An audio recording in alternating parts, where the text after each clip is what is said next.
his family. Thank you. And appreciating the service of every officer. Every time they leave the home, they don't know what they're going to encounter, and today's event is the worst of all possible situations, and we're very concerned for the officer and the department. So take a moment of silence.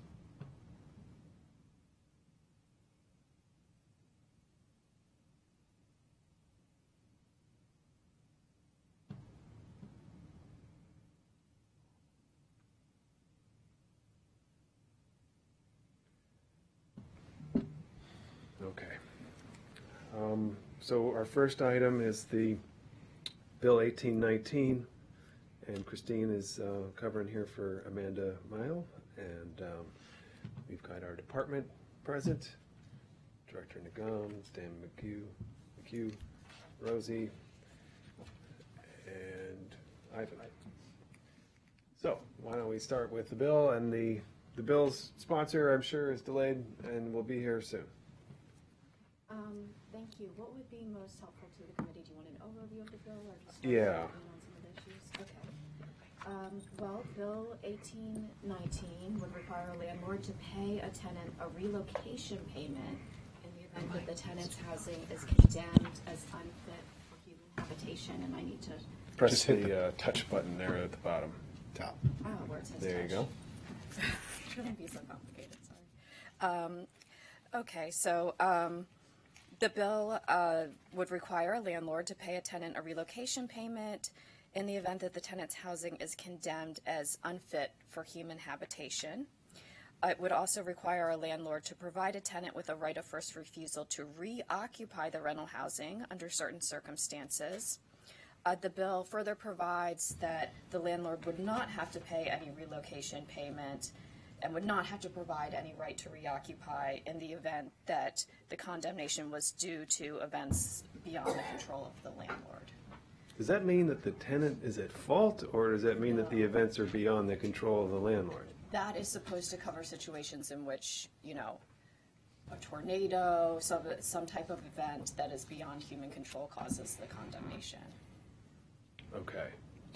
But Is there a formal standard for that? Like, does DHC, like, who is determining?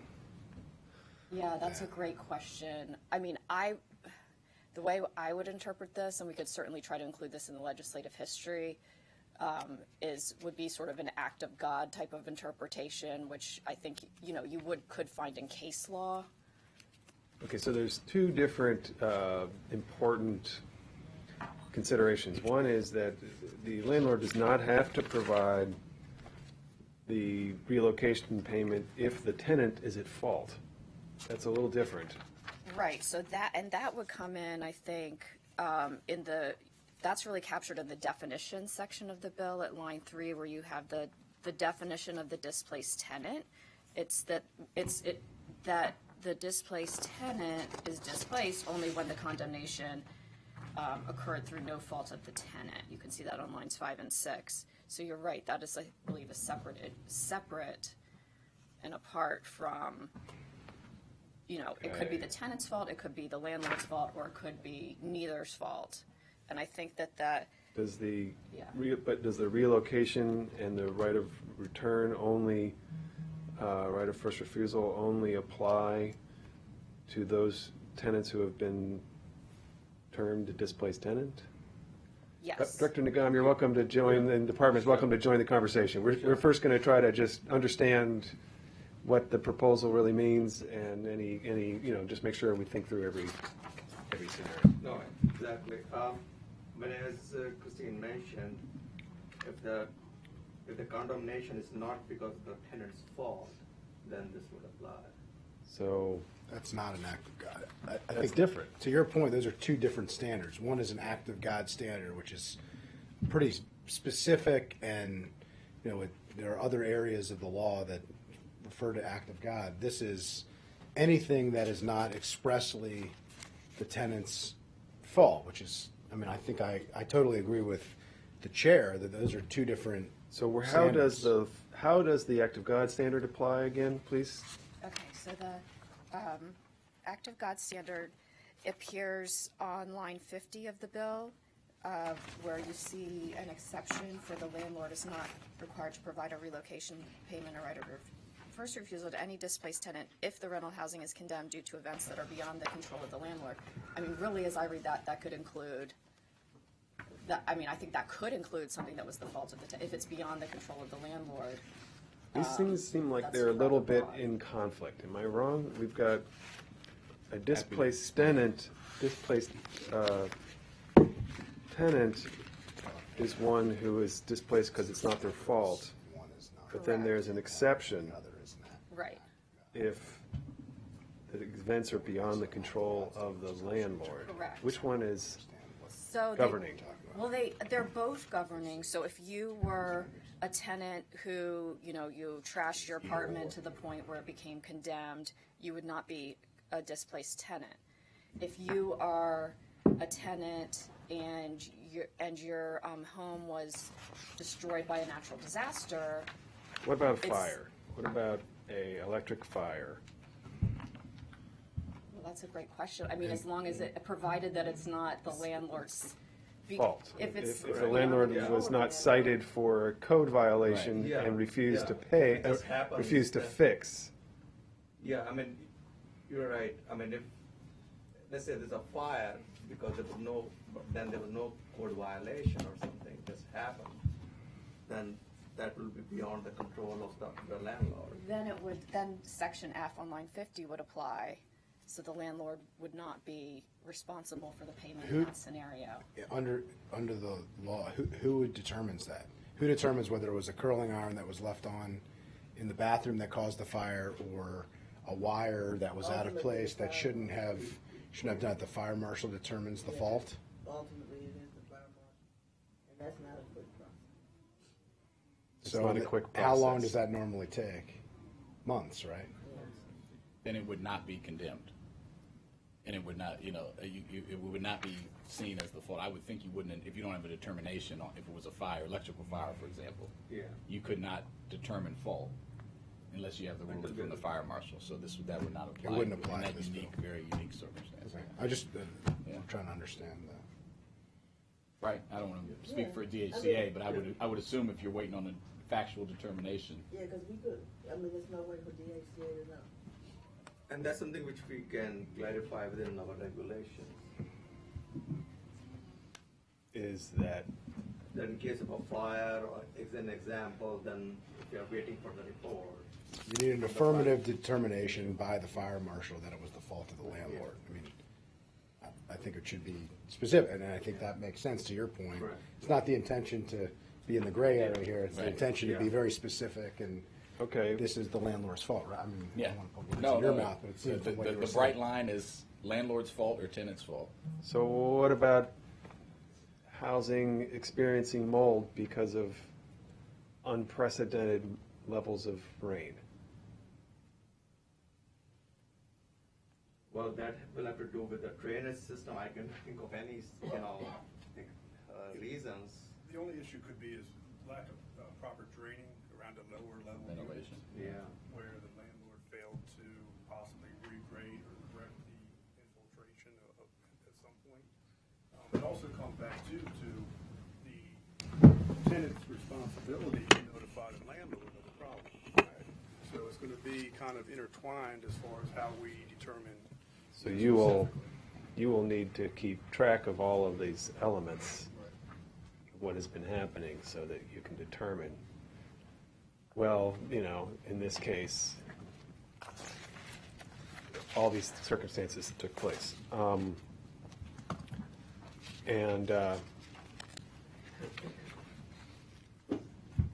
But back to, for example, there was a lot of concern about larger multifamily buildings having problems with all the moisture.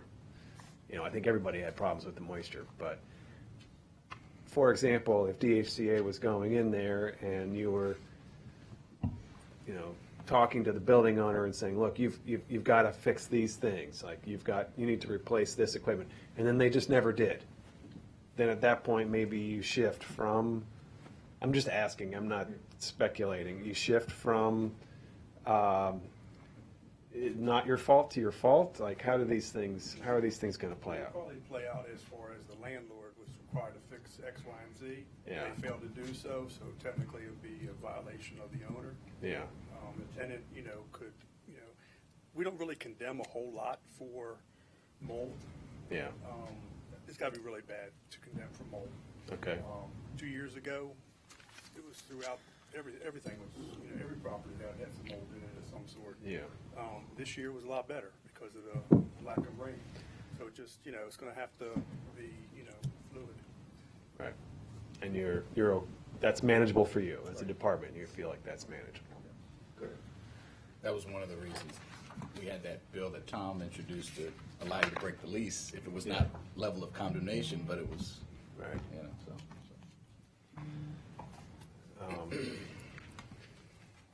And what, as far as the condemnations, as I looked through the database, it seemed like they were overwhelmingly single family. Was the number, was it summarized anywhere?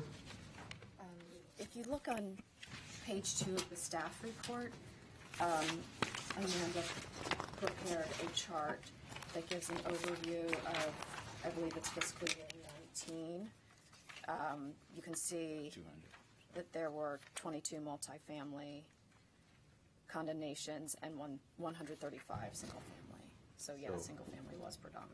Generally, condemnations are happening in single-family environments. And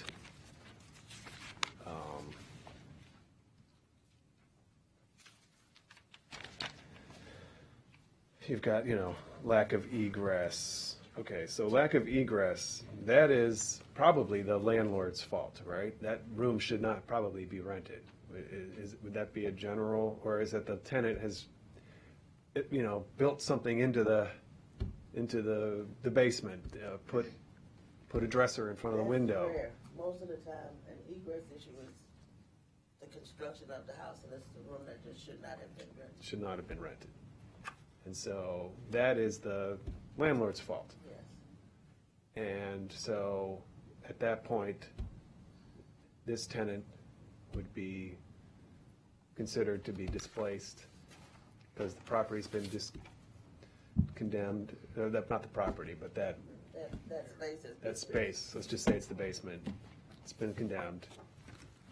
It is the fault of the owner for providing housing that is not, doesn't meet code. And so now the landlord has to provide 3 months fair market rent. Is that, I mean, in Yes, that case, yes. it won't be a license to unit, it won't be an ADU, so yes, so the landlord will be at fault for renting the space which shouldn't have been rented in the first place. that's interesting.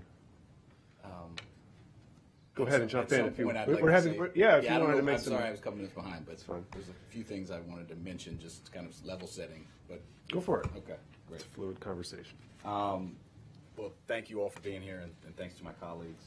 A couple things. So, as you know, the goal here is to condemn when the unit is condemned, and we just went over those numbers as unfit for human habitation. That this would provide a remedy to the tenant. The goal here is that this would not have to be used, right? I really think of it as an incentive hopefully that we won't have to use this, and the word will get out because we don't want people to have to be kicked out of have to leave their housing. One of the things that I discussed with DHCA that I wanted to raise, and we were kind of veering into that, is two things. Fair market is very important because if you've been someplace for 10 years, regardless of what you're paying, and you have to leave immediately, you're going to be entering the market. There's no one cares that you have left because the landlord didn't do what they're supposed to do. You're going to have to enter the market, and you're going to have to live somewhere paying fair market. So I know there had been some discussion, at least I'd heard there was some discussion about whether that was the right standard. And I actually think that is a very important standard because you're going to have to secure housing at market rate. The other piece is on the right to refusal. So the other piece of this is most people want to come back, especially if they've been living there for a long time. their kids are in school, they're zoned to a certain area. You know, you have an elderly parent, you have someone who's disabled. And in fact, in some states, I know we'll turn to this at some point, for folks who have seniors and disabled, they actually give an extra amount of money, realizing that moving those folks, it's more than just finding a place. There could be a lot other things included in that. We don't do that in this bill, but I just wanted to flag that. They would have the right to reoccupy. I don't know if you went over the suggested timeframes. Did you present? We have not. You haven't gotten there yet? Okay, so I'll wait for that. And then the final piece I wanted to mention, and we can take these in any order, is the room rental. This does not cover room rentals. DHCA receives a lot of complaints about room rentals. I think there is currently no Is that, sorry, do you mean unlicensed? unlicensed room rentals, like But a if basement. you rent a were to basement. get a license, You really can't. The only way to get a license for a room rental is to get a license for your house, For the Your entire- whole house. And entire then- structure. rent out okay, but different we're, rooms within it. but that's- Which is not supposed to do, by the way, Right. but people do. well, just as a flag, that's something we're looking at, whether we should create a license requirement for room rentals. But Correct. right Yeah, now, that's it's not something we're doing, but Linda and I are talking, and the she's statute working on doesn't that. cover it specifically. It says So- room rentals aren't covered. Does this proposed say room rental, or does it say is it just licensed? This is just licensed. I'm flagging it. I'm glad you mentioned that. I didn't know. I've also directed staff, I hope they're talking, to look into this as well. I think we should set up a licensing regime for room rentals. And then, because right now you have thousands, many people, if you're looking for the most affordable housing, it is going to be room rentals. It's going to be a basement room in someone's house who's living upstairs, which is currently not licensed. Or just their second bedroom? Or their their- second bedroom or yeah, somewhere yeah. else. So, but right now, there's no remedy. You have to go to small claims court, and so this remedy would not be extended to them. There's no remedy. For if say you're living in a basement that is condemned, and it's a room rental, this would not apply to you. So you would just Because have it's to leave. unlicensed, or because it's a room? Because it's So this just unlicensed. applies to licensed rental housing? Correct. And so I'm saying we would, and before we thought about adding it, but then we would have to add the structure to licensed room rentals in here, which was too much to bite off in this bill. But presumably, just to weigh in here, we're just talking about condemnation. So presumably, if you have a room rental, and it's owner occupied in a room rental, the owner would also be, I mean, that's a different animal than what we're talking Oh, about it here. is. It is. Which, because in that case, the owner would be displaced as well, Not right? necessarily, because you could condemn it Oh. while letting You them. could just the stairs condemn the is room? fine If you're renting the basement. And the But you don't ceiling's have to too condemn low, the whole house? No, you can just, if I'm renting out my basement and the ceiling's too low, the people who live in the basement have to leave, not me. I'm Any fine. area for sleeping would have to be condemned. So Okay, So so you can condemn a part of a house, but not the whole house. I just want to pause on that example. That's a good one. If you're renting out your basement and the ceiling's too low, DHCA receives a complaint, comes in, finds that the ceiling's too low, and condemns the space as living space. Is it your intent that that homeowner now is responsible? I mean, that homeowner is not going to likely dig out the basement. Right. They're done. Like, I'm guessing. Would you Yeah, agree? That's a permanent displacement. That's a permanent displacement, and they're just not going to rent hopefully they won't rent the basement anymore. They can't. They shouldn't. What is it that you think So this ought bill to would do happen under nothing. that scenario? This bill would do nothing to that person, but I think we should investigate, again, thousands of people who are in, whether it be a bedroom, a basement, I'm not really distinguishing at this point. We need to dig into it, but those people Why does have this no- bill not? Because it's only for licensed. Well, let's say there are licensed house rentals where a person may occupy the basement. Well, there shouldn't be, because In- if you did an inspection, that would have been noted when they The first applied for the ADUs license. always have to be inspected before they're licensed. Right, but I wasn't talking about ADUs. But I'm just suppose- talking about, okay, suppose you rent the house. you rent the and house, You decide you want to put your and teenager you in don't the basement. say, exactly, you'd rent the house and it doesn't look like there is a basement bedroom. But then the house has been rented for years, there's never been any issues. Turns out, actually, there are people living in the basement in violation of the code because there's no egress or the ceiling's too low. Okay, and if you're renting the whole house, the code would probably just tell you, Johnny can't sleep down here anymore, you have to let him sleep upstairs. And so they're not displaced? Well, if you're renting the whole house, the theoretically, we could just take the kid upstairs. Or they can move into a safer area within the basement. So you might have 2 rooms in the basement that don't have window egress or proper egress, and they have a common area with a door leading directly outside. That could be a spot where they could, reside instead of, sleeping in those If, unsafe rooms. if you had, I guess you could imagine the scenario, I hate doing this, but if they rented the whole house, you had one person, owner occupied, and had licensed the whole house, they're living in their bedroom, and then they have 2 other people in the bedroom and someone in the basement, and there's no other place for that person to go. Or doesn't have to be owner occupied. It sounds like it might be more common that it maybe is not owner occupied. It's just a rental house. Rental house. And then there's they've multiple rented out people. never rooms. We Sure. heard about that a lot, right? Sure. And then someone is living in that house. Code inspection goes in. We're actually stepping up that enforcement. We're trying to do more of that. Code enforcement goes in, finds that there's too many people in the house. Well, that's different, I guess, than finding that space is unlivable. So you wouldn't condemn a bedroom because there's too many people in the bedroom. You don't condemn that. You just say there's too many. Right. You got to reduce the occupancy. So But how the- would you handle the scenario he's talking about? If there's no other place for the person to go, I know you'd say, hey, move them to another room, different part of the basement. If there is no place, would you condemn that basement in that scenario? If the entire house is way over limits, then yes, we would condemn the entire house and everybody have to relocate. Now, I don't necessarily, what I'm getting at is what we want under that scenario that the landlord is now responsible for 3 months' rent? Or do we just want that? Well, That's what I'm getting at. If it's the landlord's fault, again, and I would include having too many people in your house or not up to code as the landlord's fault. So if the landlord knows. Then the person has to leave who's renting because of that, then yes, they would need to, in that very unique scenario, I would think, yes. I don't think these are unique. I think this is actually most of what is going on, that in terms of, I look at the spreadsheet of condemnation, it's mostly single family.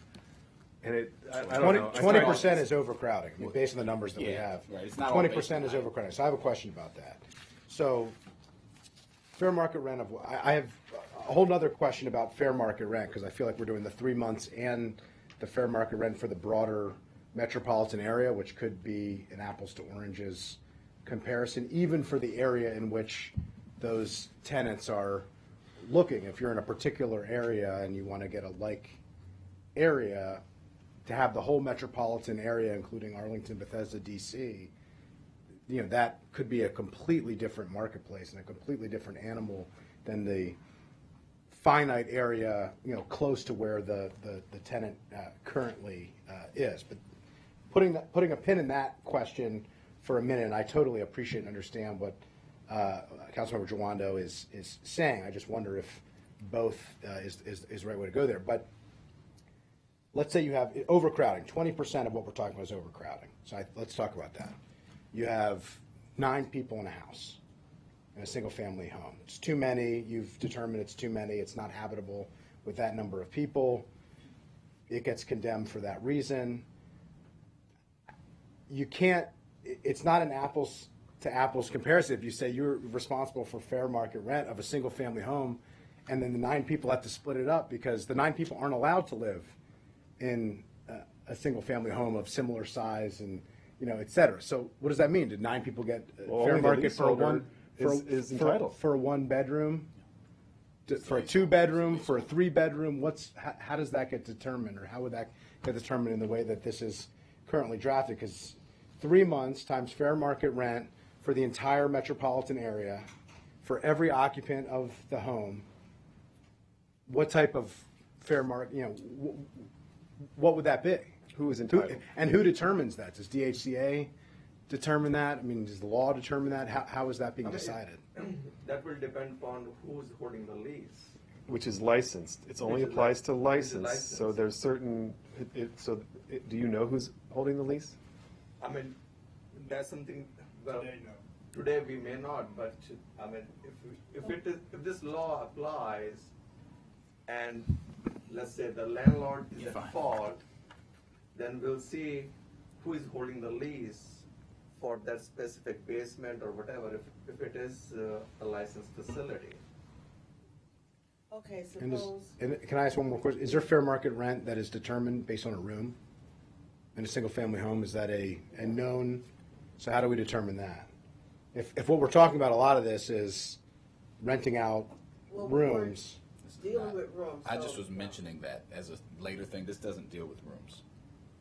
This deals with fully licensed structures But, in the but leasehold. is it possible to have a rental home that you have licensed as a rental home, but then you choose because it's more lucrative, or Rent it because it's out. more competitive because they're cheaper, Sure. or you prefer it because you don't, it's not either on the market or not on the market, and you have to pay your mortgage, and maybe you can't afford to, whatever the case may be, and you have 4 bedrooms to rent out in 4 individual bedrooms, make it cheaper for a cheaper entry point, which actually might be beneficial to the market, to the renters too. So that it's not a family that has to move in. There are roommates that have to find each other, but a person can do an individual room. Can you not rent out the individual rooms and have individual leases for You those can, and I've done 4 that. people? I've been a Plenty of people do participant. group Yeah, homes, I've done that all the young time. professional. It's a very common. So it'd be based on the leaseholder, though. You'd have to have, and then if it was split up, the cost would be split up. So if you had a $2,000 rental, 2 people paying $700 and the other one paying $800, or whatever. I totally agree with that, but that's where I'm concerned about the fair our- market, not our comparing it to recommendation not that they comparing it should to the get actual. what's on the Hold lease. on one second. Not comparing it to the lease amount, which Well, they is can't be controlled responsible is for controlled non-leased. is controlled by the market. No, I agree with that, but by saying you get a certain amount of months, which to me, the wiggle room here, the cushion, which I think is appropriate. That's the whole point of the bill, and I respect and appreciate that. But the cushion is the 3 months.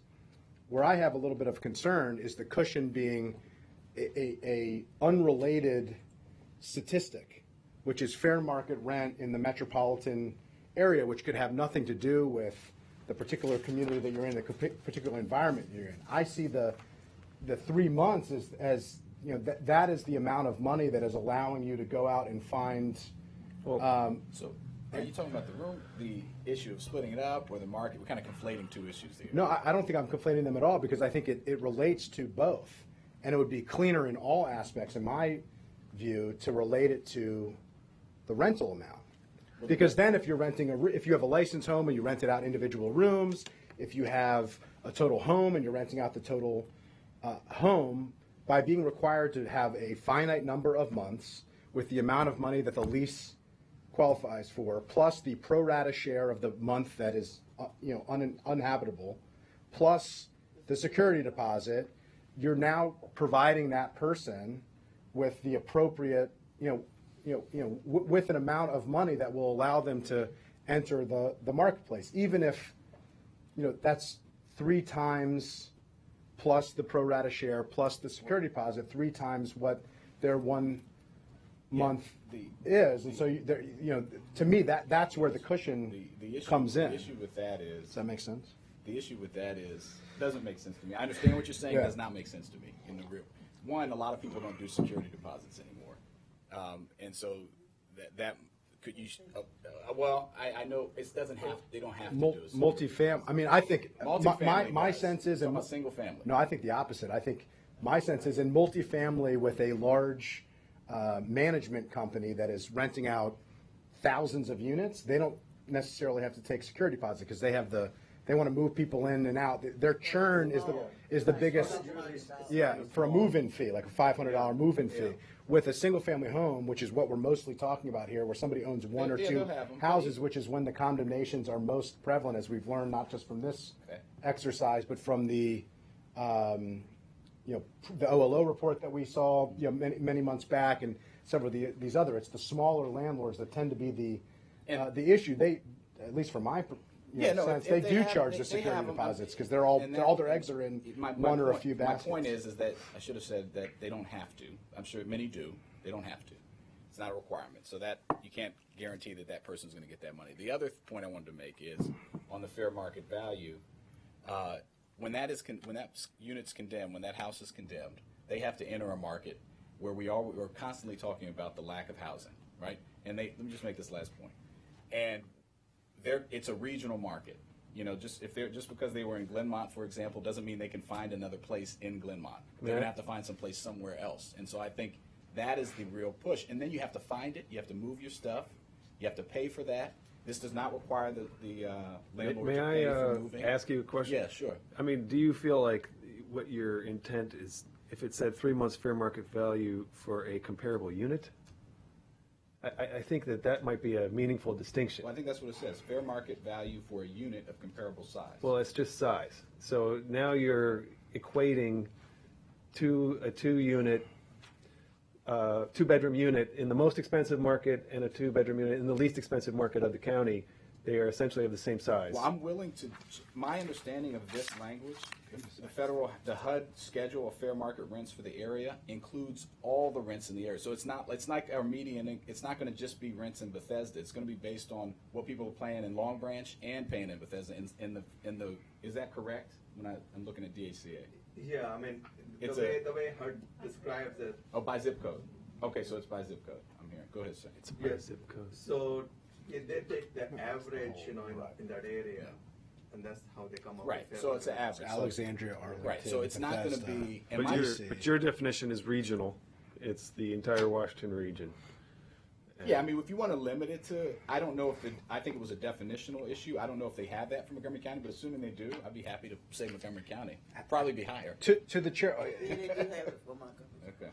I mean, my only question was, do you intend that the owner is responsible for a rent that is much higher than what they were receiving? The idea is, Or are you comfortable saying there's got to be some relative basis for what the owner is responsible for? so the idea here was, it's a policy determination of what is the individual who has to leave their home due to no fault of their own, which is a very jarring thing if you ever had to do it. What do they need so that they can get to a new place? As I mentioned, there is no requirement here, which some states in San Francisco, other states require this, and this would be on the low end, just to give you, some people give way more money than this, up to $20,000 in some jurisdictions, especially if you have a senior or someone who's disabled. But the idea is, okay, what do you need to move? You need to move your stuff out, you need to find a place, you might need to take off work, your kids at school, there's a whole bunch of things that are gonna cost you money. And so 3 months fair market, I think we need to separate just tying it to what they're paying for rent, because there is a lot more cost embedded in moving from a place that you've been at for 10 years. And so if you want to break those things out, if you want to tie it to rent and then say they also have to pay moving fees and they also have to do this if it's a senior, and we can do that. But I thought this was a cleaner way to just say 3 months fair market. That gives them, and the security deposit gives them a fair chance of getting out of there. All right, well, I don't think we should vote today. We'll just chew on this a little bit. I think the question is, when you look at a lot of the claims, you've got people living in an accessory apartment that is not up to code. You've got people who are hoarding. You've got people who are living in a space that maybe is unheated or doesn't have power. You've got a little bit of mold incidents. You've got maybe disrepair. You've got crowding. Like, most of these sound like complex situations where it's not like the landlord, you're not looking for some punitive, assessment on the landlord because they're doing the wrong thing. These seem to have dynamics where the landlord and the tenant, frankly, almost are in agreement. Like, yeah, we're going to live in that basement. We're going to look the other way. It's a murky situation. We need to clean some of that up, right? I think we have to get in there and do inspections on those types of units. But whether, I would always imagine this in the multifamily setting. It just seemed very clean and simple. Owner is negligent, tenant needs to leave, tenant needs support to relocate. That made a lot of sense. I'm just highlighting the fact that in the single family situation, it feels a little bit murkier. Well, I mean, fire damage, lack of utilities, mold, needs repair, solid waste. I mean, those are, there's still a fair, and DHCA will have pretty broad authority to make their determinations within the law here. I think we're saying out of principle that if it's the landlord's fault that something is wrong and has to be condemned. What's your determination, though? Aren't you determined? I mean, is the condemnation being impacted by this bill?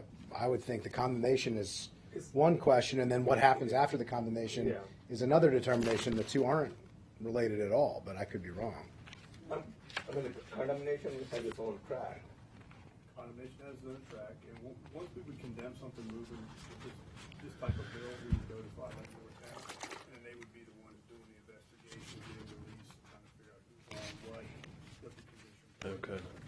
I mean, I think, and that sort of gets to one of my underlying concerns is, are we now going to require the department to get involved in 50 or 75 of these complex, murky situations where, is that,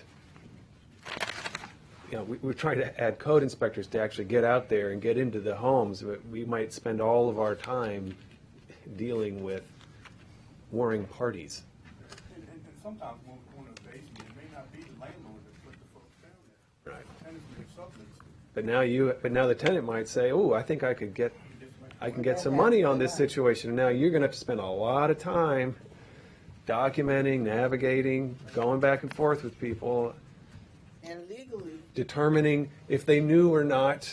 I mean, all that. That's like a week right there. because legally, if you rent the house to me and I decide I don't have enough money or I lost my job and I rent it to Ivan and Dan, I rent a room to Ivan and the basement to Dan, and something happened in the basement, flooded, and Dan called code, and they came and said, oh, this isn't legal for Dan to stay. If I can't put Dan in another room upstairs, then it's condemned. Who owes him money? Me or you, because you own the house. You rented the house to me. So I messed up because under my lease, I sublet without your permission. I sublet to these two. Right. Now this one's condemned. Now who owes him 3 months rent? You or me? Well, this doesn't address that, but you can certainly do a regulation saying that the Yeah, I same mean, And person that's who one of the subleased- things yeah. that we would be running into. Yeah. I mean, if the lease doesn't allow, subleasing, Right. then the person who sublet that Is in place violation. is in violation. I think I don't want to miss the forest for the trees here. I understand that, look, landlord-tenant rental is all very complicated. We just got down with this with ADU. It's super complicated. That doesn't mean we shouldn't do. Yeah, I agree with you. I think the challenge is we have to look at the trees. Yeah. And we got Well- to think through all that stuff. But you're right. No, I agree. And we're I not think missing the DHCA forest for the is well trees. qualified to do that. I don't think in law we should be getting into that level. Well, but I we don't have think to we should be be- passing a law Yeah. and hoping that it works out for the best. No, it's I not think we hoping. need to We just have to ask talk the all questions this of stuff how it will through be and Sure. figure out. implemented in order to, No, I agree with that. Ask the questions, but I'm just saying I hope we're not suggesting that we try to legislate every potential scenario. No, I think we just need to understand what it is that we're setting up. Sure. And if this meant that, now DHCA has to get into all of these murky situations where, Well, they're already in them because they can fine people for anything we've mentioned. Like if you get in and these things are happening, the only thing that's not happening is that the tenant doesn't get anything. So, but the tenant is not necessarily, no, what I'm saying is that they're already, the idea that they're not already able to be called into the weeds in a situation like this. We've got more code enforcers. They're going to find things. A lot of our residents complain about single-family overcrowding, for example. They're going to get in the weeds at some level on this. This is just another. yeah, I know, it's just, Grout growth. well, when you put money into the equation, then everything changes, that's all. Could I ask for a couple things if we're not voting today? Yeah, we don't have to Just- vote today, we're just. So I think trying to that through makes this sense through. to me. You mentioned, the sponsor, Councilmember Jawanda mentioned other places doing other things. Could we get a list of that? Could we get some type of analysis of what other folks do? Could staff prepare that? I mean, the goal here isn't to show all the places that do more, but like an actual reflective analysis. that's my goal. No, I know. That's why I'm asking staff. That's why I'm asking staff to do it. I'm careful the question you ask and to whom you ask it. But respectfully, if we could get kind of an honest and serious analysis of other places and how they do it and whether there is a nuanced and specialized, and then we could just have an honest policy discussion. Is that more appropriate or more difficult in order to handle? And because I think it'd be helpful for me. I will reiterate, and I know there's a little bit of a disagreement here, and that's okay, and we'll flesh this out at the next hearing. But I am a little bit uncomfortable with both the 3 months and the fair market for a huge metropolitan area, which I don't think is necessarily reflective of that. And so, if there are options that can be presented to address that, I would lean towards the lease amount and the 3 months. My view being that the 3 months is the cushion, which I think is appropriate, but it feels like we're cushioning coming and we're cushioning going. And to the chair's point, the goal here isn't to be punitive, it's to be protective. And, finding that balance of protecting the tenant from a very disruptive thing in their life is important, but being overly punitive seems like something we wouldn't do. And then there's one other issue. Currently, it doesn't seem to me, at least, and I just like thoughts on this based on the current drafting of the bill, and I'm wondering what DHCA thinks of it. But if there is an option beyond the temporary status of a replacement unit, I mean, I think in lieu of this, if within a reasonable point of time, if a landlord could move you into a similar unit without, out-of-pocket expense costs, which would require the moving expense also, whether or not that would be an option. It might not be relevant for a lot of these cases because I do think these are, single unit or, small number of landlords. These aren't the, the huge that have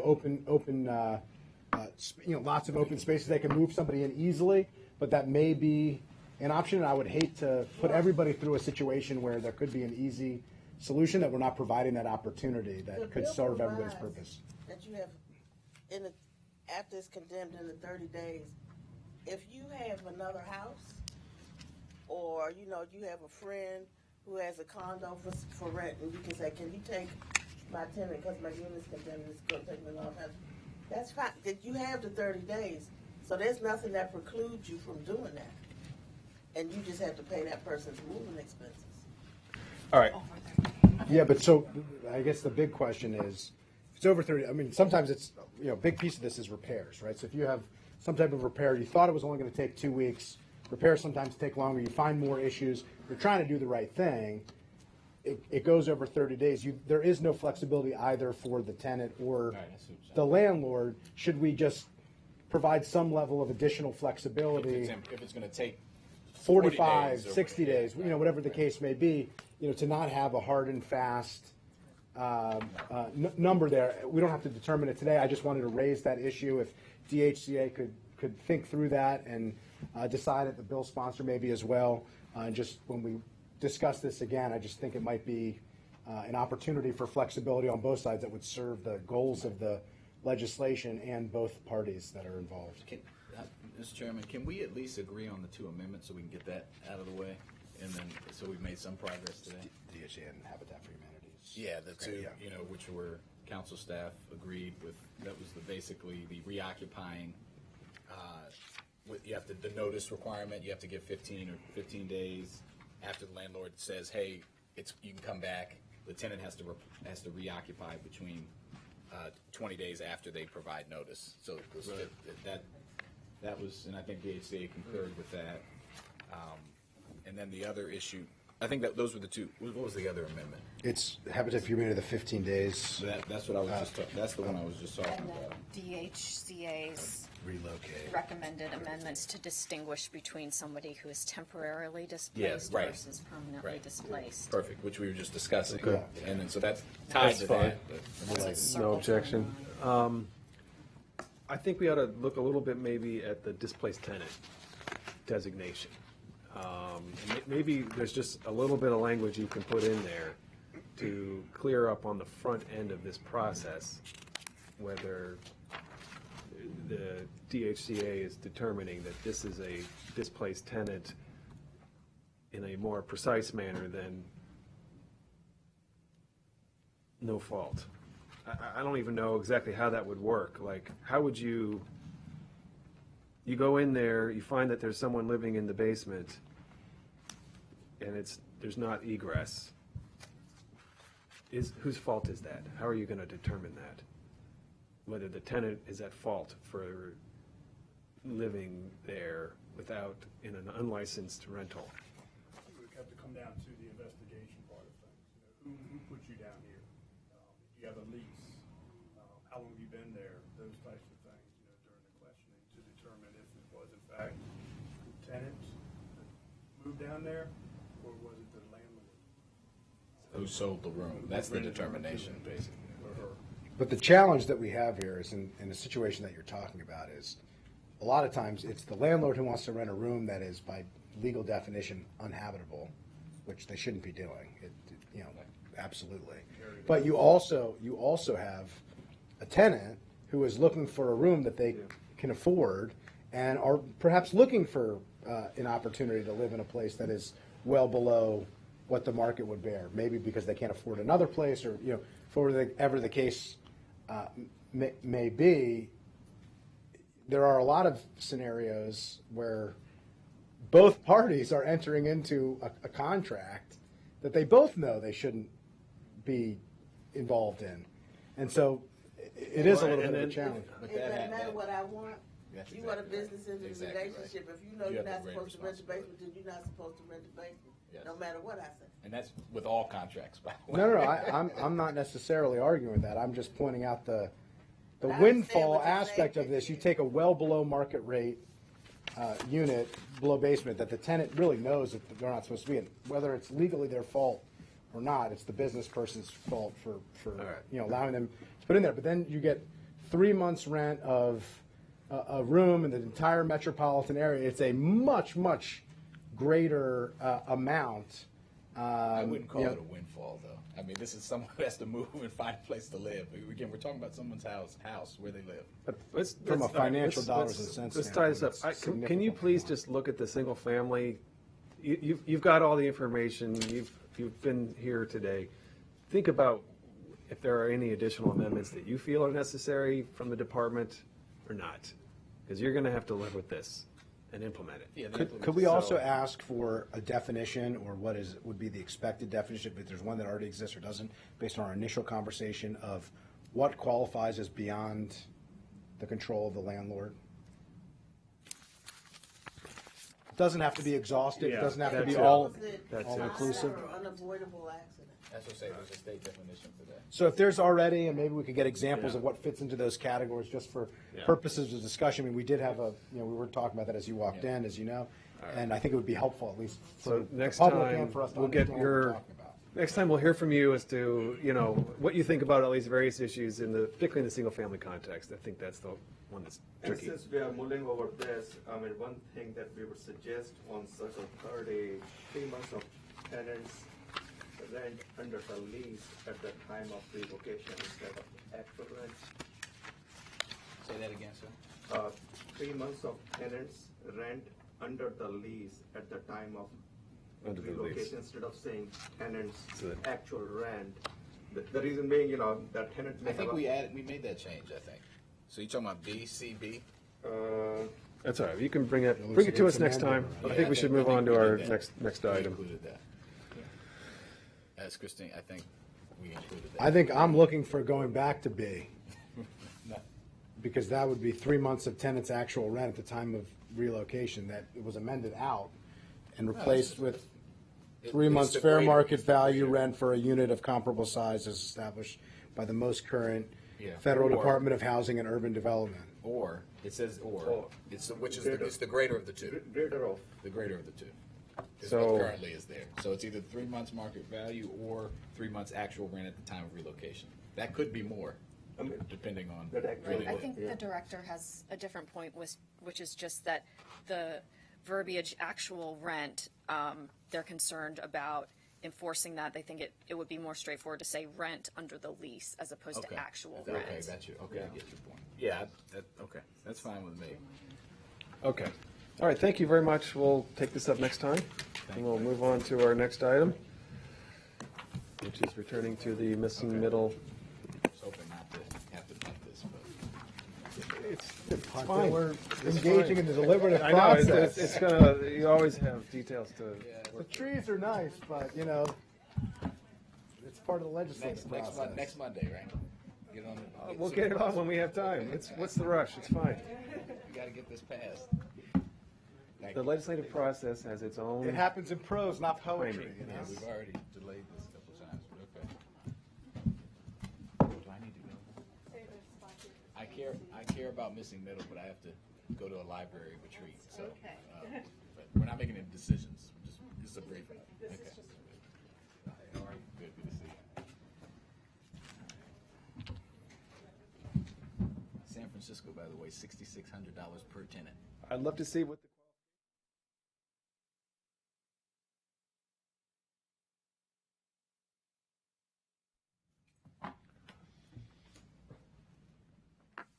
Okay, we'll wait till Andrew comes back.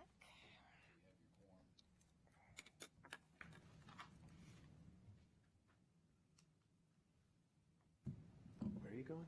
Library retreat? Yeah, I'm speaking to all the library staff across the system. Sounds great. Yeah, sounds like fun. Right? Talk about missing middle.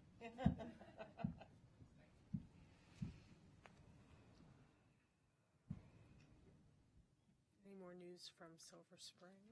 I was just going to open up this link. And Yeah, I was checking a minute ago. It looks like there's some kind of manhunt going on. And officers have been, sounds like medevac.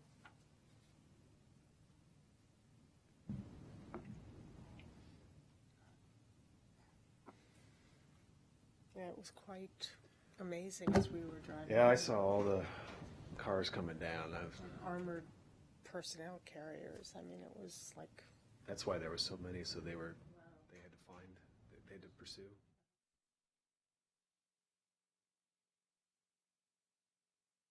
we had to come up Veers Mill.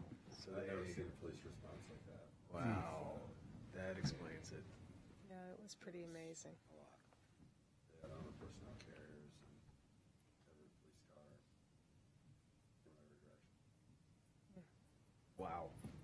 I missed the beginning. Apparently, they were sort of like blockading Silver Spring Yeah, to you could prevent not get on somebody the from Beltway. getting out. From a manhunt, a Yeah, potential from a manhunt. manhunt.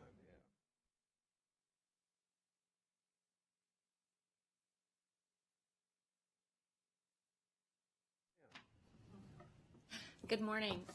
So this is a briefing. When we met on June 24th, you were briefed by planning staff on the missing middle housing study. And during that conversation, the committee had some follow-up information that they wanted planning to bring back to them as they talked about potential ways to think about implementation eventually of the missing middle work program and how to start moving forward with getting this type of housing in the county. So one of the first things that the committee requested was information on the amount of undeveloped land in the county, where it's located and how it's zoned. And planning staff had sent back in a letter, which you have in your packet, from Director Wright, addressing all the points of the information that was requested. And for this particular piece, because during the general plan they are going to be doing work on a residential development capacity analysis, that piece of information is not currently available. It will take a lot of time and effort to get that piece of information, and it is ongoing. So it will come to the committee. The committee can actually be briefed on even that piece of the work being done for the general plan. You can ask when the residential development capacity analysis is done that it comes to the committee, and that's where they'll be able to talk to you about what's the potential for housing development in the county, where could it be located, how much land is undeveloped. So that piece isn't there. The next was about Wait, let's just, so residential development capacity analysis? I don't remember this.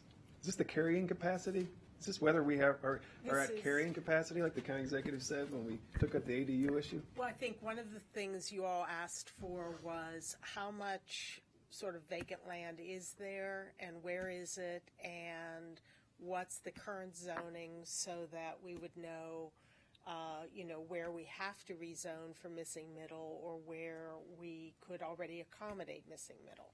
That was sort of the discussion from the work session. And I think, just so you know, we're already looking at a lot of those issues as part of the general plan because we are looking very carefully at all of our corridors. But it's a super labor-intensive kind of data gathering. And we're in process, but we don't have the full amount completed at this time. Don't All wanna- right, but this is looking at undeveloped land. Right.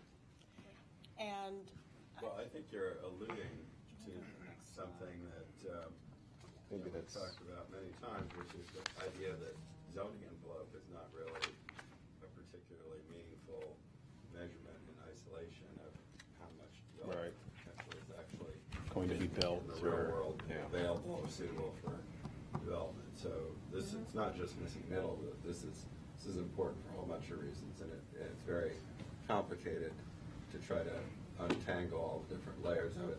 And a lot of the analysis will depend a lot on the assumptions you make. We did something like this a few years back, which was very detailed, but it made certain assumptions about value of improvements relative to land value, age of structure, things like that. Depending on what assumptions you make, get different answers, and that's fine, but we want to be pretty rigorous about how we develop that kind of exercise. I do have a list of the assumptions with us that I brought. If you would like to review it, you can also, we don't have to review it now, but I can give you a copy of it. Okay.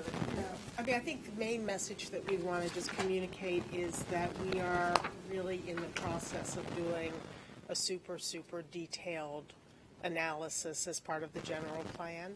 And you had sort of referred to wanting this information, and what we're essentially saying is we don't have it yet, but we will have it as part of the general plan effort. Okay. The next piece of information, which they have done quite a bit of work on, so I'm actually going to turn it over to the director and to Ms. Gavoni here they have a PowerPoint.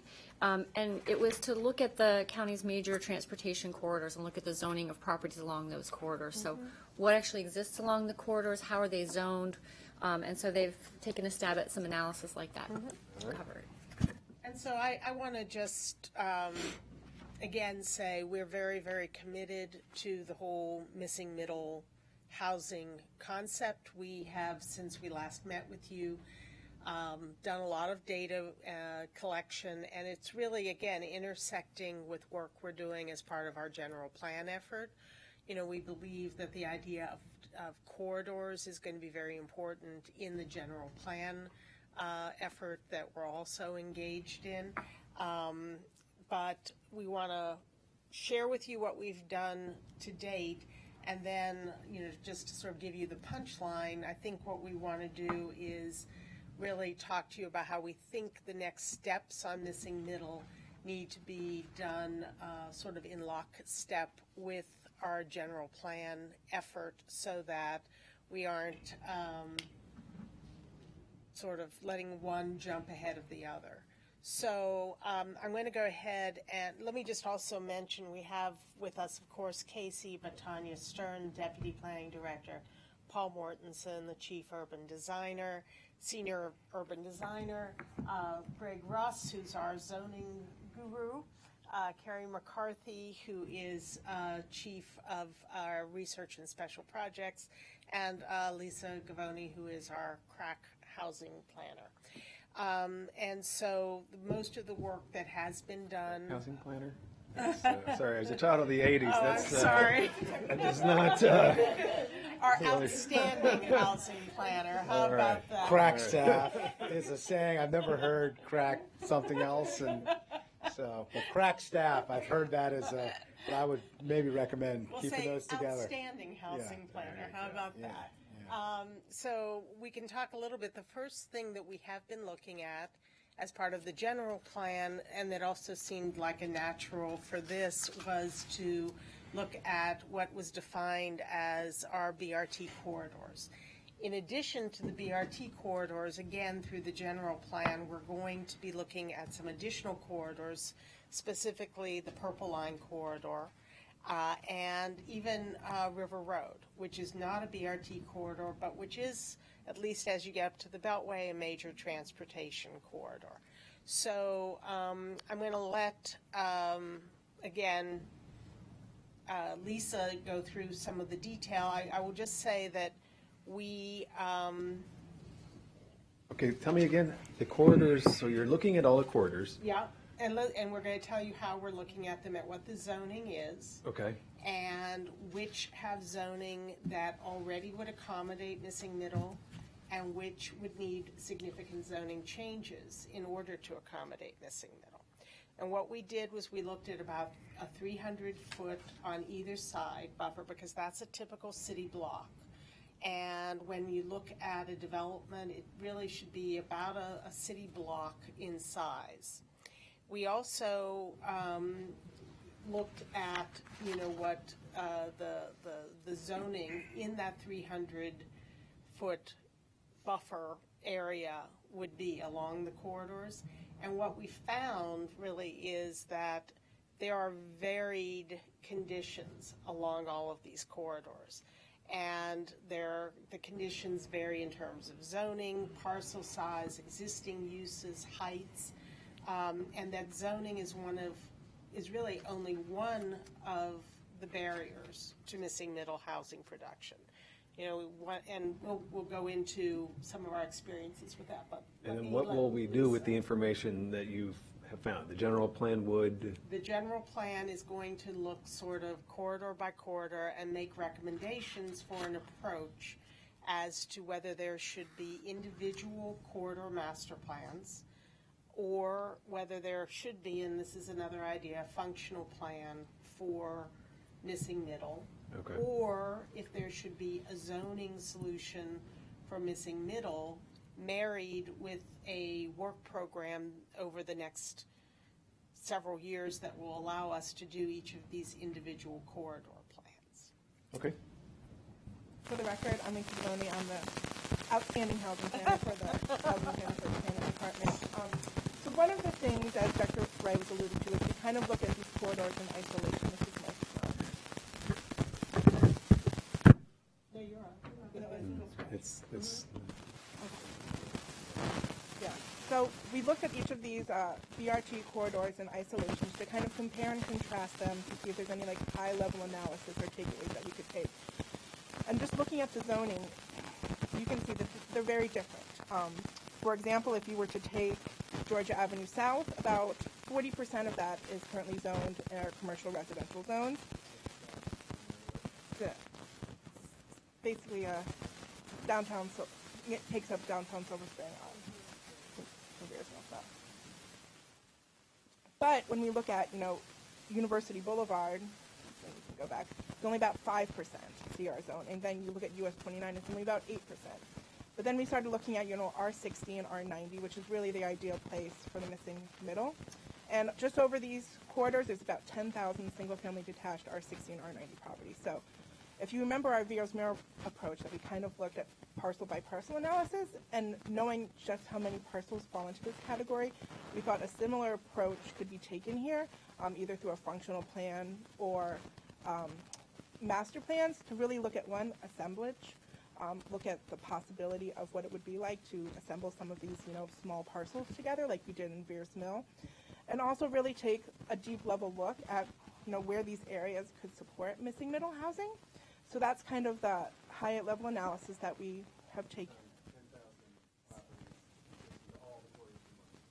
All of them combined. So, and it varies between, you know, which corridors have how many. Route 29 has a lot.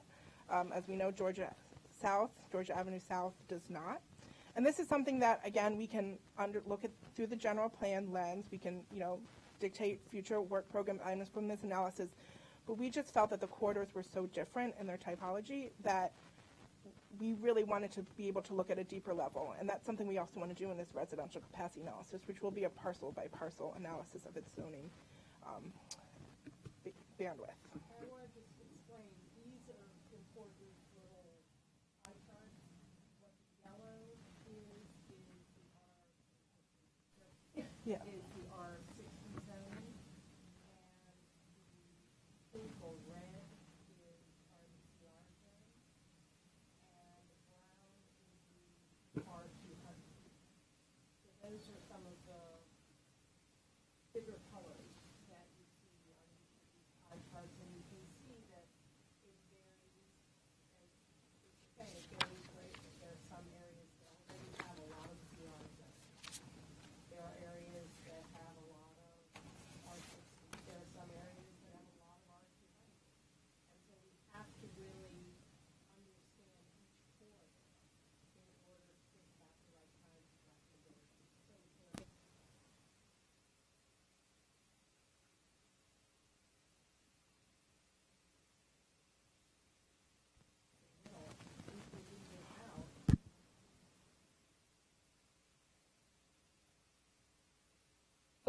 big chunks of the northern portion of 355, big chunks of Randolph Road.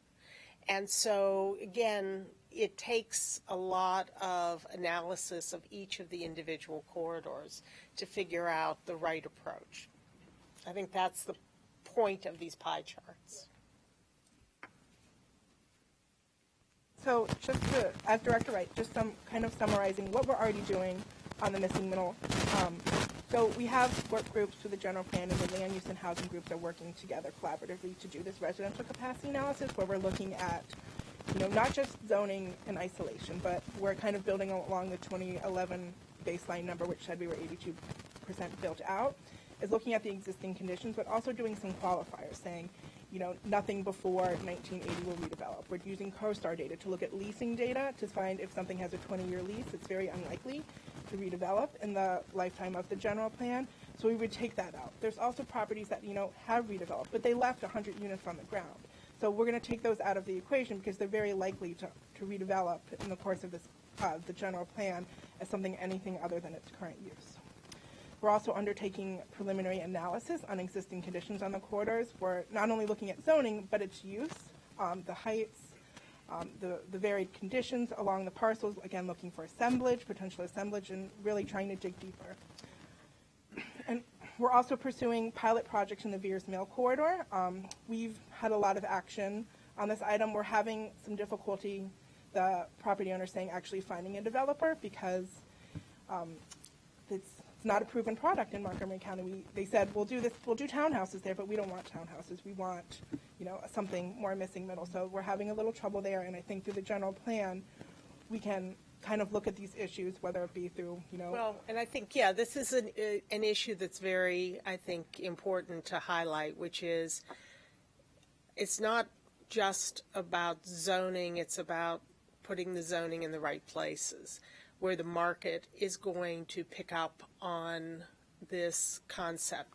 So what Lisa is referring to is, we rezoned an area along Veers Mill near Avondale, I think, to CRN, specifically with the idea of saying this would be a great opportunity for missing middle. And we had property owners who were buying into that idea, who thought that was a good idea.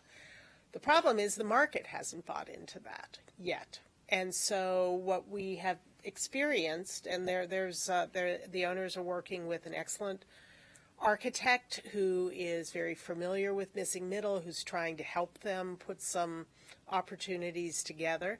But mainly what they've been hearing from potential buyers and developers is, oh, this is a great little townhouse project. We'll do townhouses. And we're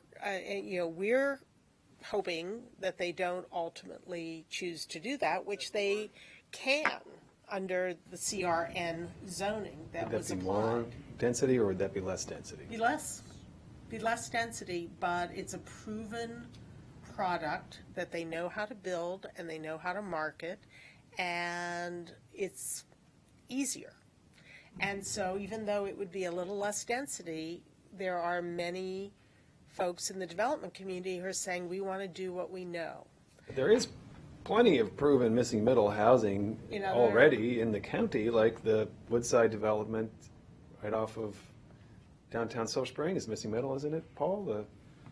The one that Alfondre developed. Yeah, the little corridor. Well, Alfondre went bankrupt actually doing that project, and then eventually came back, and I don't know if he finished it or if someone else finished it, but it was not an easy project to do.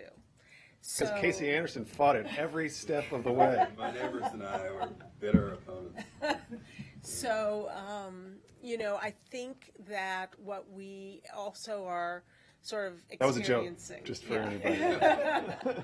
What we're also sort of experiencing is, I think missing middle may end up being perhaps a little easier to encourage, a little closer in down county where there are already light rail and heavy rail transit.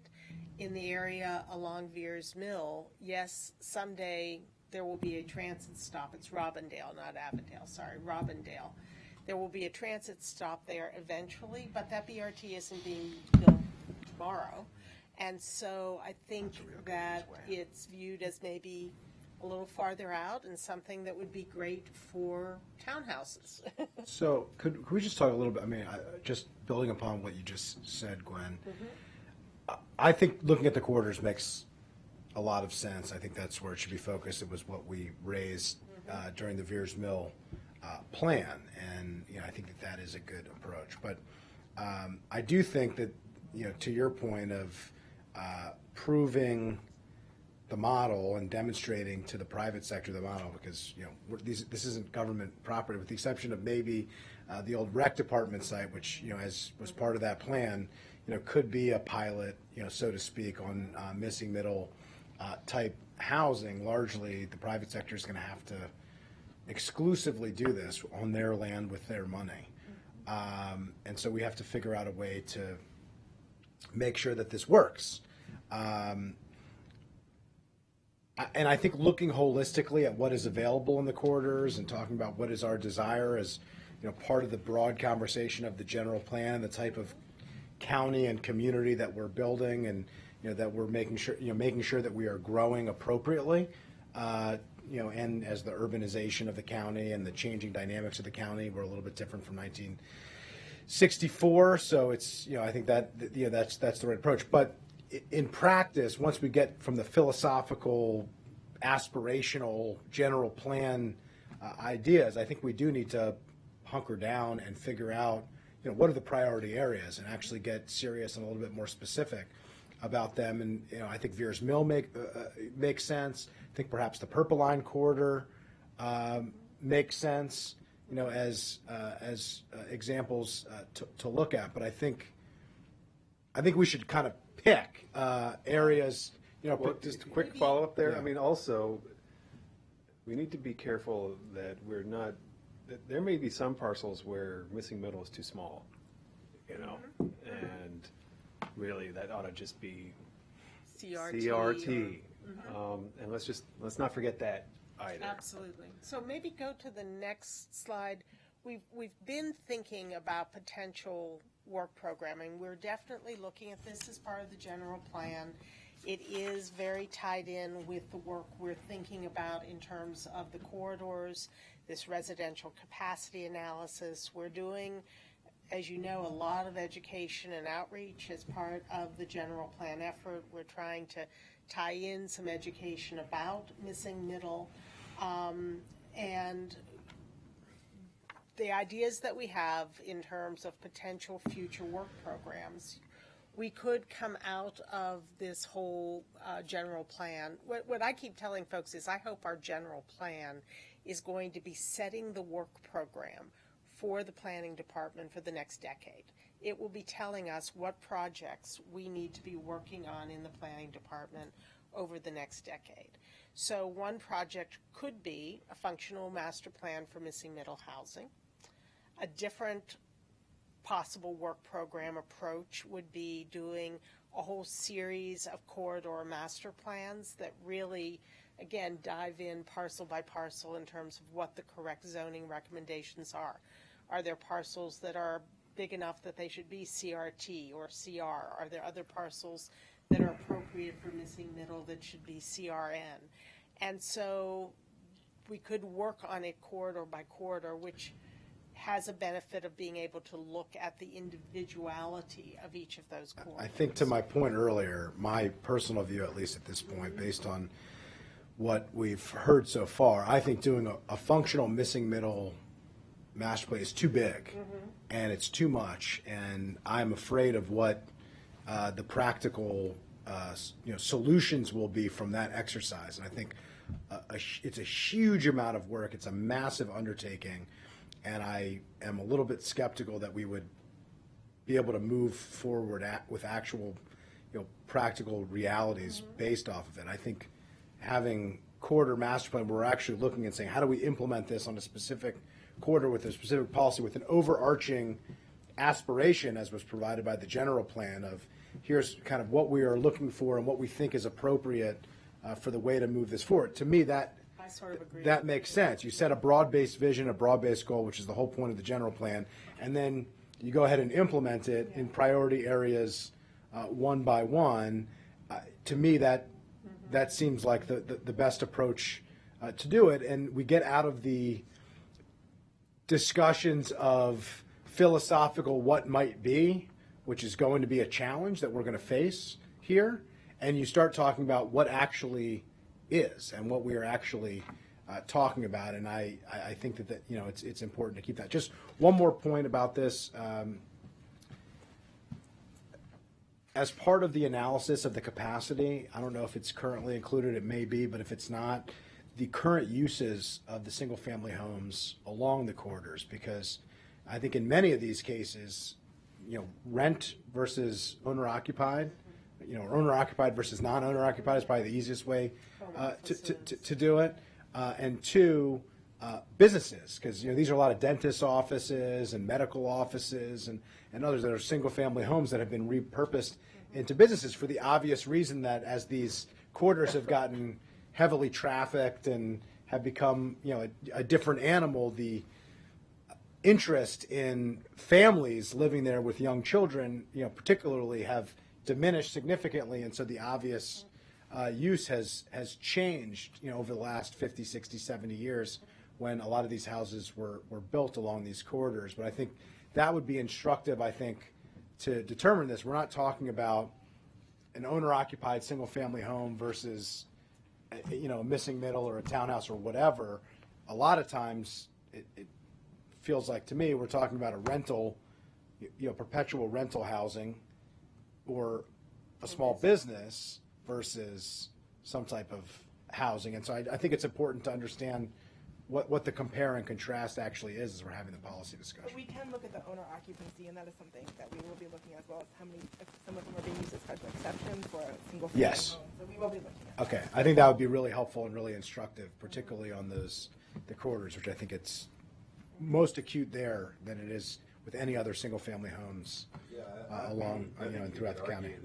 That some of those special exception uses and the master plans that call for accommodating them were an earlier generation's response to the problem you're talking about, which is you've widened the road to the point where you've taken half of somebody's front yard. It's no longer really desirable for single-family use, but instead of trying to encourage some kind of moderate intensification or infill that would have encouraged assembly or some other way to get some kind of moderate residential intensification, the direction was to turn them into dentist offices, and that We have the luxury of having enough housing then, right, and enough space for housing, I and should I say. think that we had sort of more of a sort of binary view of either it's single family detached or it's we might as well just turn these into commercial establishments.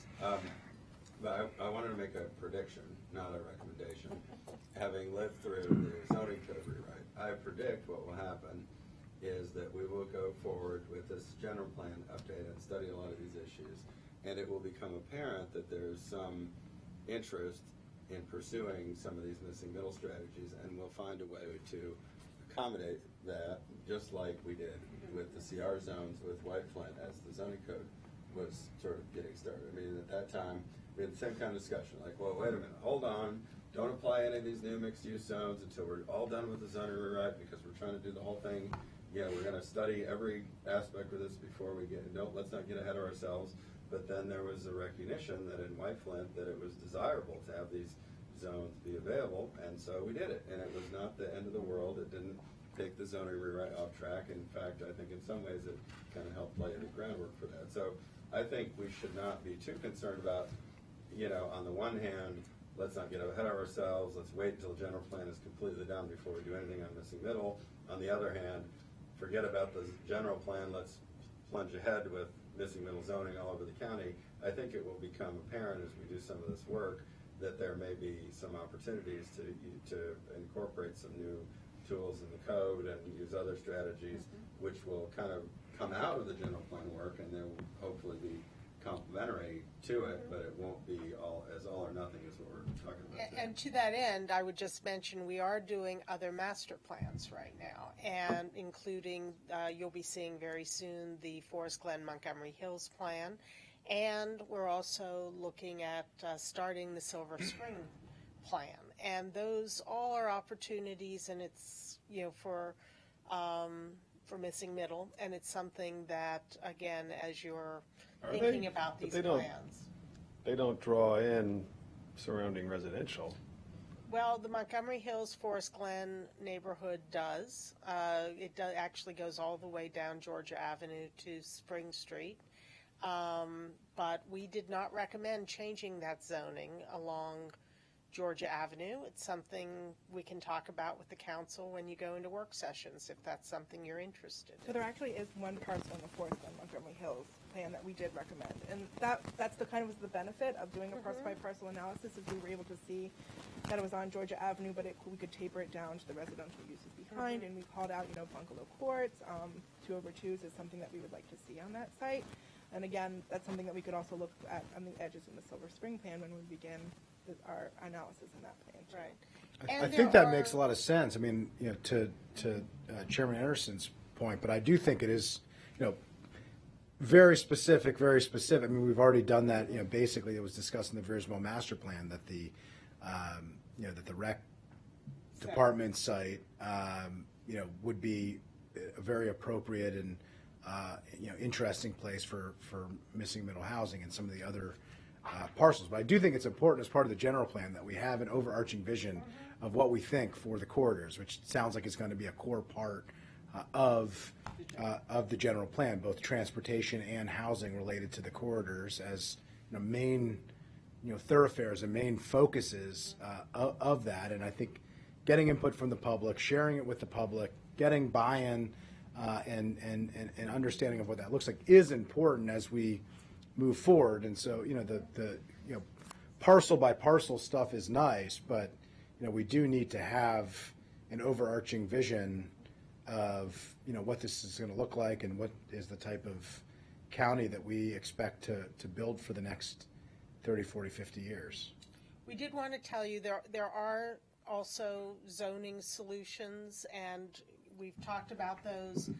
Pam's memo talks about the overlay zone, floating zone idea, but that has to be applied typically during a master plan. So it's really more, again, we could create the zone, but it would be applied during these individual master plans. And That could be tweaked in the general plan too. And then there's the idea of The applicability of a floating zone could be. optional method of development, which would be the ZTA option. So, I mean, we want to lay it out to you that there are these options, some of which are master plan related, some of which are zoning related. We tend to, I have to say from a staff perspective, sort of agree with Councilmember Friedson that I think the idea is to give the broad overview as part of the general plan and then be able to look at corridor plans on a very detailed level and, property by property and make recommendations. And I think the analysis, as Ms. Gavoni was mentioning, will help to instruct the priority areas, and to figure out what's most appropriate, what makes sense to go first, which areas are most ripe to tackle first. And I think, I have my own ideas. I'm sure Chair Reamer has his own ideas, but I think that the data will be instructive of, what the reality actually is. Maybe we're right, maybe we're wrong. I just want to make a clarification. So in listening to that, and I think that both the director and Chair Anderson are right, the general plan will inform all these things. It's just, if you'll notice in the memo, there is a distinction. You can follow the general plan up with these individual corridor master plans. You can do multiple at one time. They're still master plans. They still take a couple years to complete. So you are getting the general plan in the spring of 2021, which would then be followed by what could be concurrent but multiple master plans, which will each in their own right take a couple years to do.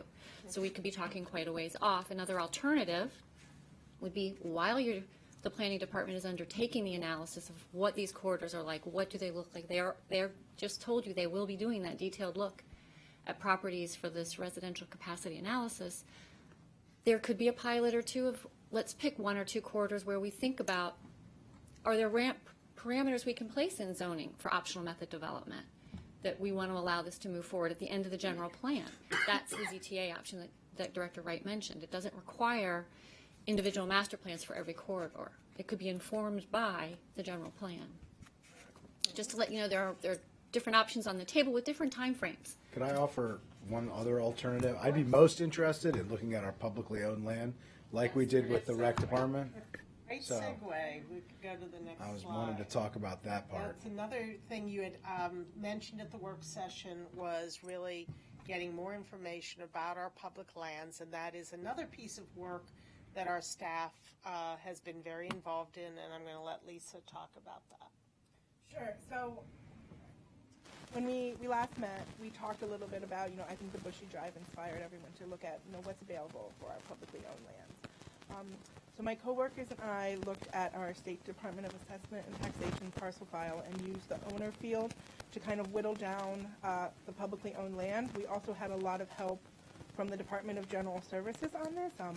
One of the things we found out that was hard for us is that the owner's field would be listed as Montgomery County, and then their address would be 8787 Georgia, because the county would buy land and deed it to parks, and the owner's field would say county. So we had some hiccups with that, but the Department of General Services gave us a list of the county-owned land that they have, and then we used that and another similar file from our Parks Department to update that. And so what we created is through SDAT, Parks, and DGS, a list of all the owners, and you have it so that you can click it, and it will tell you what its description is, who owns it, its address, its name, and also how big it is.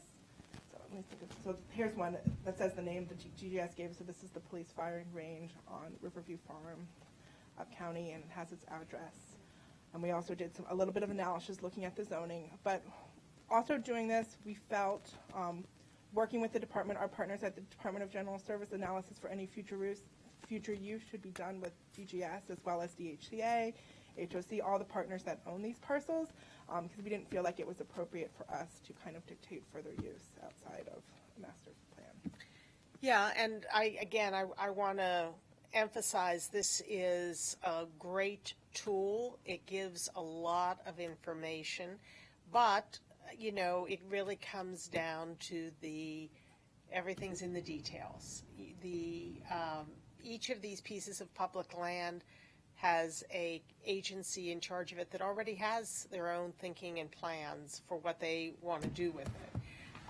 What we don't want to do, and I'm going to a agency who shall remain nameless, recently publicly distributed a whole list of properties that they had ideas about that included parkland and other kinds of publicly owned lands, and that has created a bit of a ruckus. And so what we want to be very careful about is if we think about missing middle for any of these public lands, not to simply sort of in a broad brush way say, well, it could be here, it could be there, it could be.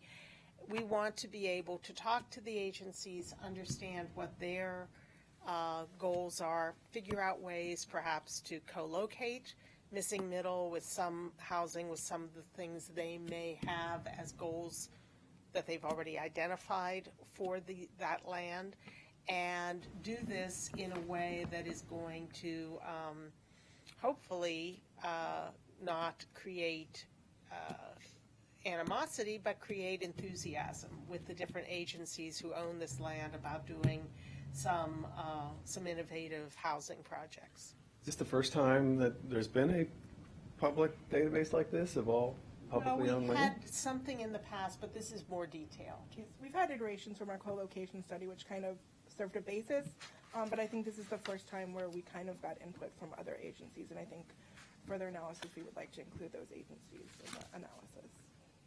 And is the thought process that we're going to be looking at which of these sites would be the most appropriate use for missing middle? For all kinds of housing. Yeah. I think that Or housing in general, with missing middle being an option. Yes. I think that this is a very useful map. And again, to be, again, clear so that anyone looking at this map from another agency doesn't start to freak out, we aren't saying that all of this land is available for housing. What we are saying is that here's land, we have some opportunities to have conversations. In fact, the next chart, the next slide, actually shows you that we have been looking at the zoning for each of these pieces of land. Does that include like land that Parks has leased out to farmers? Oh, yeah, includes everything. Got everything. Yeah. And so, it includes land that's owned by HOC that's already being used for housing. It includes, Right. Land that is owned by Montgomery College that's being used for college functions. So, and just to be clear, I'm going to extend a courtesy that wasn't necessarily extended to you. MCPS land is much more complicated than any of the other agencies because the state's participation in school construction makes the disposition of that land a much steeper hill to climb. And I think the public should know that, I'm not necessarily terribly interested in giving up properties for school sites that could be used for school sites for housing. We need more housing, but we're going to need more schools to serve the people who are going to live in the additional housing. So I would see the MCPS sites as a key component of figuring out the housing challenges that we face. I don't see them as separate. I think it's helpful to be on the same list so that we can look at where are additional housing opportunities and where are the additional MCPS sites, and then what are some of the sites that we have that maybe aren't MCPS and whether they might be appropriate for MCPS to take them over. But I think I want to separate that out. I also don't think that using parks for school sites is a good option either, because I think that as we're thinking about housing, we also need green space and open space and placemaking opportunities and convening opportunities. And so I think that's And I think what this all shows is there's just not enough land. And so to solve that, it goes back to the project that Carrie McCarthy and her staff worked on about co-location, that we have to stop looking at a piece of land and necessarily saying, this is a single-use piece of land. We need to think about opportunities where they're appropriate to do co-location. We had very creative discussions with MCPS staff when we were doing the co-location study, where they talked about even the possibility of, school sites that had housing on top of them. I mean, that's a very creative idea. Some of that housing could be for the teachers who are, looking for affordable housing. There are a lot of creative ideas out there. I think that what we need to do is sort of get people's minds focused on looking at outside the box kind of solutions. Yeah, and I think we have to figure out where appropriate means, because I have run into the issue. Personally, I'm particularly interested in co-location. I've talked about it quite a bit. I've had a lot of internal discussions, and we do have the challenge of when appropriate mean, and there are challenges to co-location, and I have a lot of respect for those who are concerned about those challenges, like a public safety headquarters, which has long been an issue. Whether it's a police department or a fire station, there are reinforcements and other construction challenges that have to be addressed, and it could raise the cost of the per unit housing to put above it. But we have to make these choices, and I think that it's not necessarily that we don't have enough land, it's that the government doesn't have the luxury of more land than it needs. And so the question is, what do we do with what we've got? And we've not faced that question with the level of seriousness or intentionality that I think it requires. And hopefully with the study that we already have and building upon that with this work, we can get to a place where we do attack it with the seriousness and the intentionality that it certainly requires. I just also wanted to add, Tanya Stern, for the record, I think the value of this exercise, as Director Wright mentioned, is that we have this map, we have this data, but it's really about adding this question, is this a potential site where Missy Middle and some other housing could go, to sort of the list of questions that are asked whenever there's an opportunity to do facility planning or some type of future planning for sites that are publicly owned. So it's not even about identifying a specific sites, it's sort of, again, including this as part of the philosophy. Is this a potential location for co-location? What are the criteria that work for that? What's the criteria for co-locating different sites? So I think that's, to me, it's more of sort of a philosophical shift and kind of considering this as sort of on the menu of options to at least ask the question. And then you can do the analysis and decide, yes, this might be appropriate, no, this isn't appropriate, but including that as part of the thinking behind it. And I think because, having worked in DC, the district government has done examples of co-locating, creating new public facilities with, whether it's new housing, a hotel. So I think there are some, examples just around the region that we can learn from in terms of how they approached that, what were the sites that made sense, and kind of learn some things from that, from those experiences. Thank you. I mean, most of the time, public land that what we should use for housing, we should use for housing that's at a larger scale than missing middle. There may be some sites where, for some reason, it's not workable, and I think filtering to that would be interesting if this helps us. I mean, I guess the theory is that a demonstration project of missing middle might catalyze the market to some extent. So it might exceed its value relative to, hey, you could put 20 units on that site if you actually did a small apartment building versus 12 as a courtyard. Well, we had that conversation years ago with the rec center site. Yeah. And, we made sure that if mid-rise works on that site, that you can do an apartment building. Yeah. But you could also do something that's a little bit lower, scaling missing middle along the edge where there's residential. Let me just say, so we can sort of have a combination the of those. private sector will respond to missing middle housing if we legalize it. We're all here talking about how we're not going to take up rezoning property to allow missing middle in any time soon. But then we're talking about, let's find some public land so we can prove the market. Okay, well, the market is still can't respond generally if we don't legalize it. So a little humility about how courageous we'll be by finding some public property for missing middle. Meanwhile, Jim Clifford is here. He's working on a project now in Poolsville. He says it's missing middle.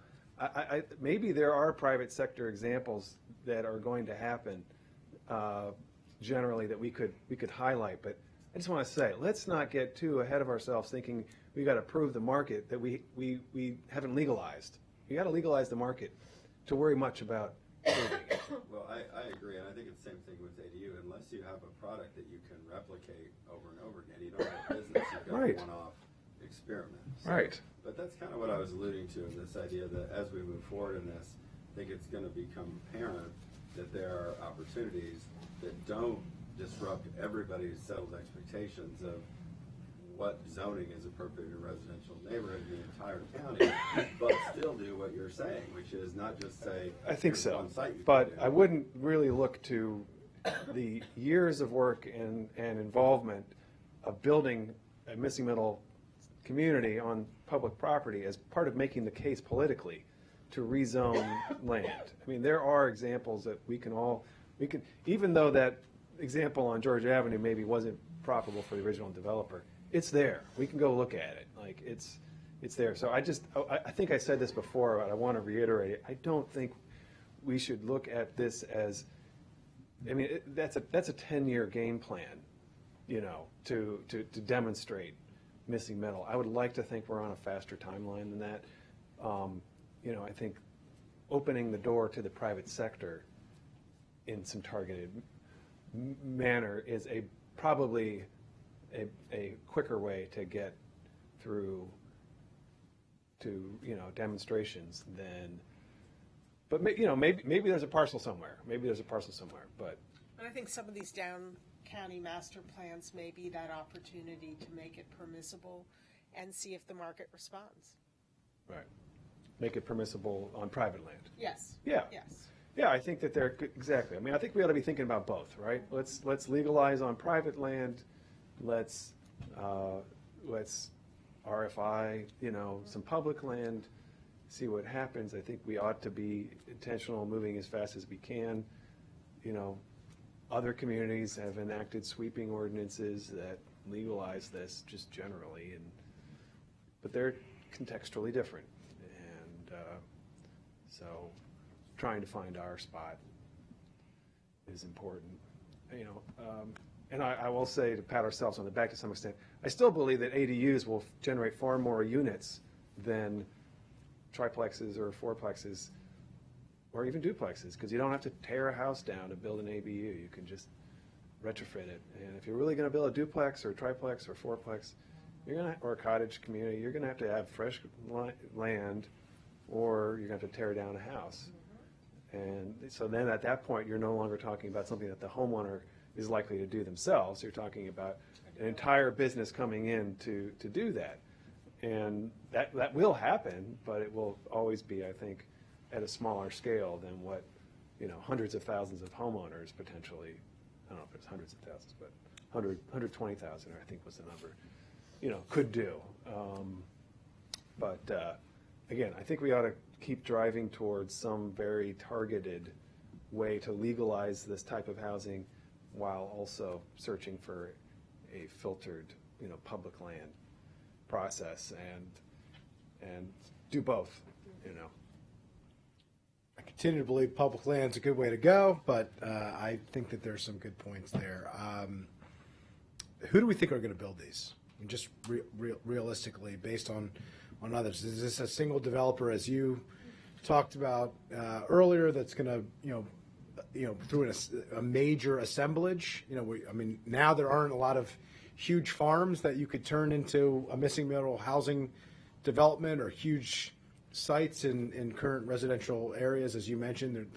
We don't have, that level of land, not in the agricultural reserve, which we're emphatically not interested in developing on. So who's going to build these, and how are they going to be built? And that is key, is that it takes a particular type of builder. This is not going to be done by the big, the JBGs and the Federal Realties. most likely it'd be done by an infill custom builder, right? It's going to be done by a Sandy Spring builder, or a smaller kind of company. And honestly, again, that's the psychological transition, because a lot of those folks are so happy in the lane that they're in terms of... Well, notwithstanding the efforts happening here at the council They may from not be some happy right to now. make their business model upside down. Right, but they have a business model. They buy a property. If they can subdivide it into 2 lots and build 2 houses, they do that. If they can just tear down and build 1 house, they do that. It's a business model that has worked for them. And part of this is to continue to talk about why it's makes sense maybe to do something a little different. We are seeing those kinds of changes along Georgia Avenue in the district, and actually we're going on a missing middle tour on October 28th. We're going to visit a number of these developments and actually look at them in a very intensive way. One of them is actually being done by a residential builder in Montgomery County. I believe it's Envy Land. Is that who's doing the strip across from Walter Reed? Maybe it's Craftmark, sorry. Yeah, Craftmark, but that is a firm that has done work in Montgomery County. And so, there are people dipping their toe in the water. Now, but your optional method allows you to do this, doesn't it? No. Right now, that would be a zoning text amendment to say, let's change and create an optional method of development in R60, R90, and maybe R200. Okay, but that would allow you to do it. If you got a 5-acre parcel and you did an optional method, aren't you allowed to build? You can build these different types of units. If you have a 5-acre parcel in R16 or 90, you can build townhouses and duplexes, but the density is very low. And so while you can build the units, you don't have quite the density that might be the definition of missing middle in the report. And Paul, you might want to chime in. The density that's more characterized as missing middle is what, 12 to 18 units per acre? And in the optional method under R16 or 90, where you have 5 acres and you can do the different units that you might think of as missing middle, those densities are still quite low, like 7, 9 units per acre. They're still What is the trigger to be able to go into optional method? doing more than 12.5% MPDUs is typically it, or if you're doing cluster development. Those are the two things you can do in R60 and R90 that allow you to, but you do have to have that It's not minimum. a lot size minimum, it's just, It's a site size minimum as well. You have to have a certain site, which is How quite many of large. the 5-acre sites that you reference exist without, Right. without properties, without improvements that have happened in the last 20 years? Yeah. It's very few, for our 60, the site is 3 acres, there's very few that you're going to be able to have major assessment. Yeah, that's what I would think. wait. So you can, if you can find 3 acres in R60, you can do optional method Correct. And build townhouses. and build townhouses. Or duplexes. You Or can build duplexes. duplexes. You could even build Wouldn't small it- cottage okay. housing. The zoning code Right. would allow I mean, it. wouldn't it be a Just minimal the step ends. to actually allow a little bit more under those circumstances? I mean, you can already build, we're not really legalizing the form. It's more just the density, is that it? I mean, that's a very rare, well, it might not be rare if people started to assemble, but. Right, so the thing you would look at to think about that zoning change if you wanted to create something for R16 or 90 were things like, do we want to require less assemblage? Is it really 3 acre minimum? Do we want 1.5 acres in these cases? Is there a locational component to this? Because you can actually put that in as one of the standards for the optional method. Does it need to be within so many hundreds of feet of a certain type of transportation system? And that is the, I mean, you've already touched that's on the this piece, option. yes. That is the. The zoning the option. ZTA Yeah. option. And. The non-master plan option that you could, that the planning staff could think of as they're going through that master, or the general plan work, because they're going to be looking at a lot of details. I guess, so the issue is you can presently do that now, it's just that you can't get a lot of density. Correct. And so. Right. Builders are unlikely to assemble lots in R60 to do optional method. Right. Because it just can't, doesn't quite work. Well, and you Is have- that a fair? R60's allowed duplexes right now, but you have Right. to go through a lengthy process, which usually knocks out the small developer from going through that. One of them has to be an MPDU, right? I don't, You can only do a what I duplex in was R60 if you're doing MPDU development, and you have to have a minimum 3 acres. And you have to have a minimum 3 acres? Yes. You can build 1 duplex on 3 Well, acres. but the density then would be commensurate, and you would be Boy, able that to do was- more. You'd probably be able to do 6 units. I'm sure it was. Provide a I'm sure it's significant very amount of controversial flexibility to the developer there. When it was enacted. I think at a certain point, though, we have to pick an approach to this. I mean, I said at the outset, I mean, I think planning's approach of looking at the corridors, focusing there, looking at public lands, looking at what assets are available, figuring out what is the goal of what we're trying to create and how should it look. I mean, to me, makes sense with perhaps some Might be a one-off blending, right? appropriate. It might be a blending where, areas. you go through the process of figuring out where it's appropriate, and then the ZTA is, has boundaries. Who knows? There's plenty of. I just think we have it's a difficult circumstance that we find ourselves in if we are making the corridors and missing middle perhaps as part of that, as a major basis for the general plan, as the aspirational goal. And in the midst of it, there's a ZTA addressing, a similar or almost the same issue. I think that is tough in the context of the public input that we are trying to solicit for the Sure. Everyone will general say- plan and the tremendous everyone will amount of say, effort that is being undertaken, Yeah. I think, by planning to try to solicit public feedback and public input, that we have this whole other area where we're dealing with a similar issue in a ZTA. I just personally think from a process standpoint that that's not the best process, and I'm not sure that sends the best message to the public of how intentional and deliberate we're being with looking at how to address these housing challenges that we face, and the 50-year plan. So I think the approach, and then looking at corridor by corridor is the to kind of summarize, sound right? approach. We're proceeding with the general plan. There's a big focus on corridors. It could be that a missing middle functional plan or ZTA comes out of the corridors. The option remains to take a different approach, and you could do a missing middle ZTA that's got nothing to do with corridors. You could say if you're within a half mile of metro, you're allowed that same density. I mean, you could say if you're, near a hospital. Who knows, right? I'm just saying, But there then could by be other definition- options that don't necessarily rely upon the process or essentially the learning of the general plan. The option is still out there that someone, I'm I think that's learning true, about but then this. by definition, we're not focusing on the corridors. We're No, focusing well, on the corridor corridors and focus whatever continues, else we and it might be that choose to something focus on. consequentially follows from the corridor.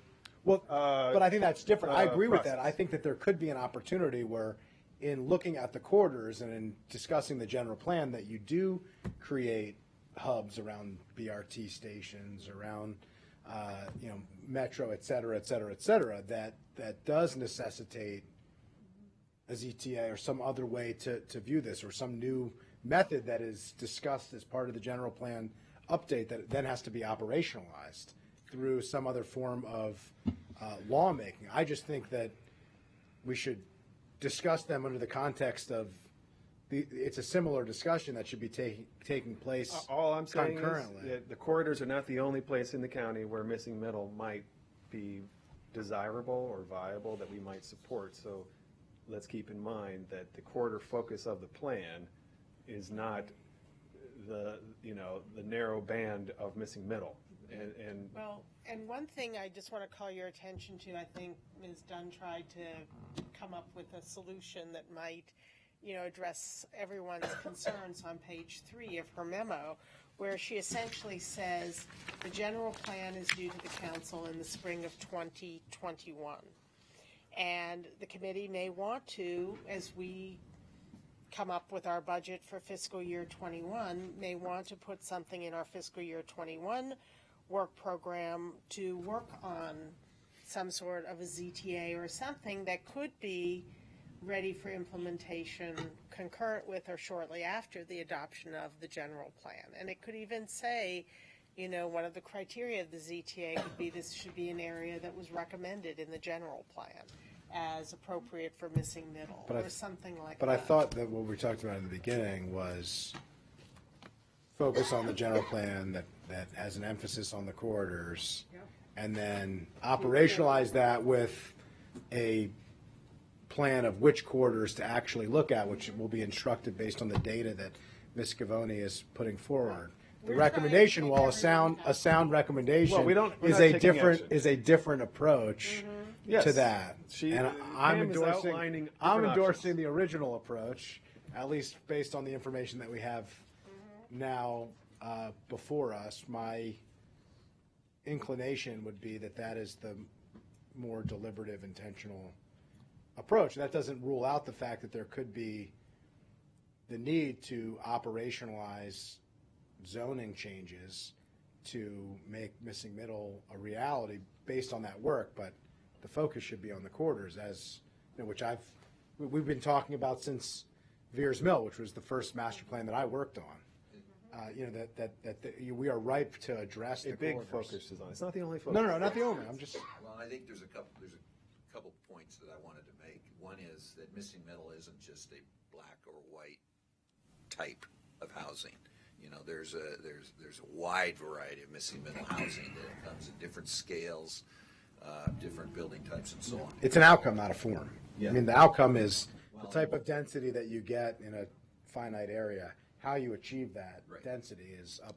Well, and I to the think market. part of what we also, in our original document that we produced on the missing middle, we talk about ZTAs, but we also talk about them with including design standards as part of how they would, that would be delivered. And I think that will play, that almost starts to speak a little bit, without saying it, but like a form-based code. I mean, it becomes something that's more about the form and the design of the form that then can be used to implement it, not only on corridors, but in different areas, depending on how it would fit.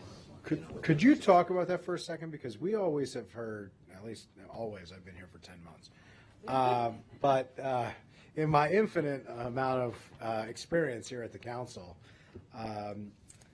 we always hear that you can't legislate taste, and that design is very difficult on many of our building types, particularly housing. That on a commercial development is different, but and that was one of the conversations that we had during the ADU discussion. Yeah, so can you I think- bake that into to the zoning code? And we've always been, the darn lawyers keep telling us we can't. But I what's think the there are answer to certain that? Because you've said types that maybe we of can. form that Yes. can be legislated. I think the other thing that I feel very strongly about is when you're doing an optional method of development. That, to me, is when you have the opportunity to add more of a design discussion. It's not a by right development. It is an optional method of development. No one is forcing a property owner to do the optional method of development. They are getting benefit, additional density. So in Bethesda, for example, when we did the Bethesda downtown plan, we said if you want additional density from the Bethesda overlay zone to fill up the increased height, then you have to do certain things, including going through the Bethesda Downtown Advisory, Design Advisory Board.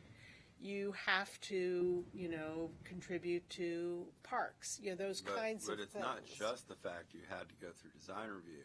It's design review that's informed by specific guidelines about things like,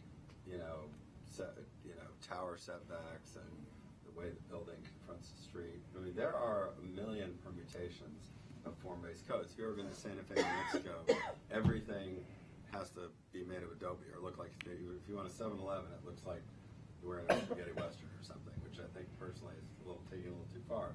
You can dictate what everything's going to look like. Whether that's a good idea or not is another question. I think what we've done in Bethesda is a really creative example of how you can have sort of form-based code light.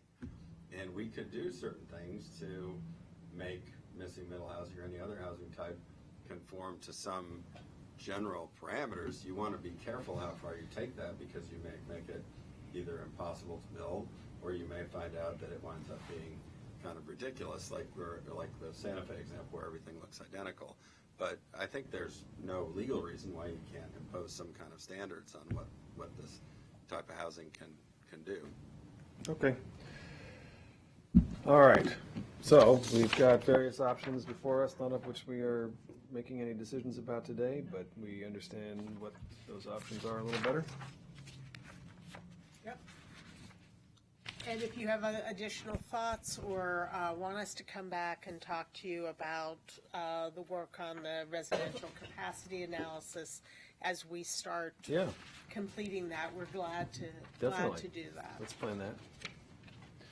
Okay, thank you very much. Thank you. Andrew?